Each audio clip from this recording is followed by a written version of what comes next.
लड़की कहतिया पातर बड़ राजा जी मोटा जइब 2-4 दिन में गोटा जइब नस नस में चढ़ जाई फुरती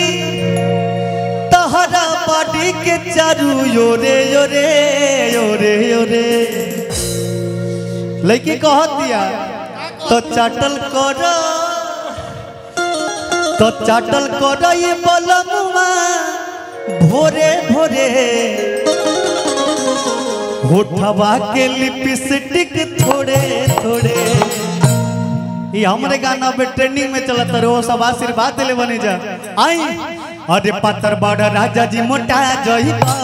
2-4 दिन में गोटा जइब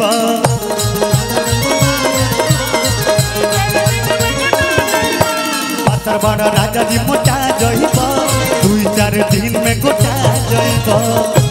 राजा जी गोटा जइब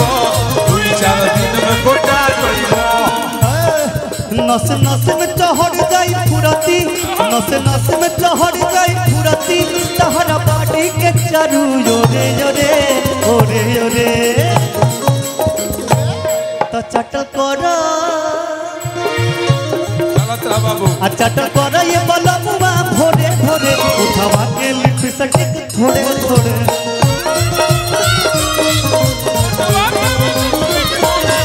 चटल कर ये बलमुआ भोरे भोरे उठवा के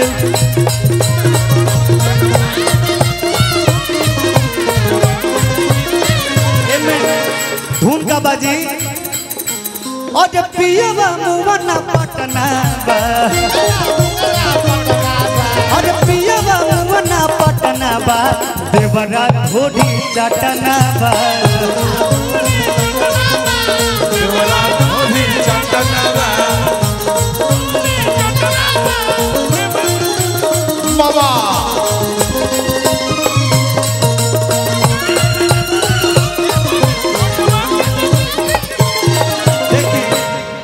और अतिया कहतिया भैया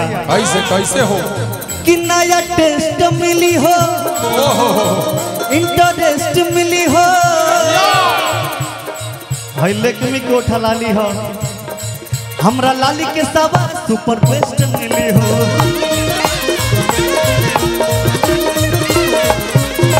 नया टेस्ट मिली हो इंटरेस्ट मिली हो हमरा लाली के सवा सुपर बेस्ट मिली हो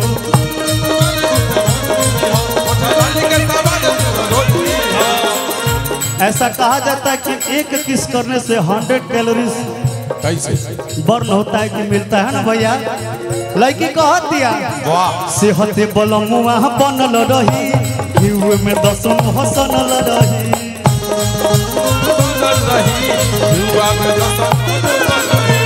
सेहत बलमुआ बनल रही घीव में 10 हसनल रही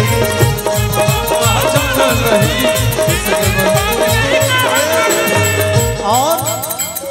कि फीलिंग गजब चदरिया में जागी खोदा खोदी होई जान जब गोड़े गोड़े ए भैया आ फीलिंग गजब चदरिया में जागी फीलिंग गजब चदरिया में जागी खोदा खोदी होई जान जब गोड़े गोड़े गोड़े गोड़े तो चाटल करो चाटल कर ये बलमुआ भोरे भोरे उठवा के लिपस्टिक थोड़े थोड़े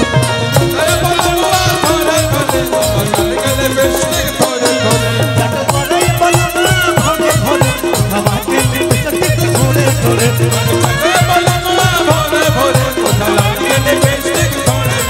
चाटल कर ये बलमुआ भोरे भोरे उठवा के लिपस्टिक थोड़े थोड़े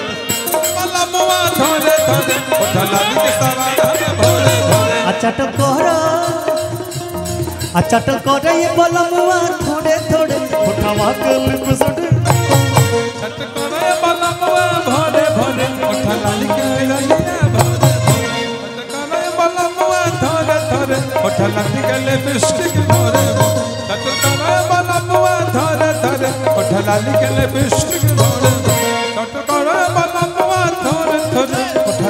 लिपस्टिक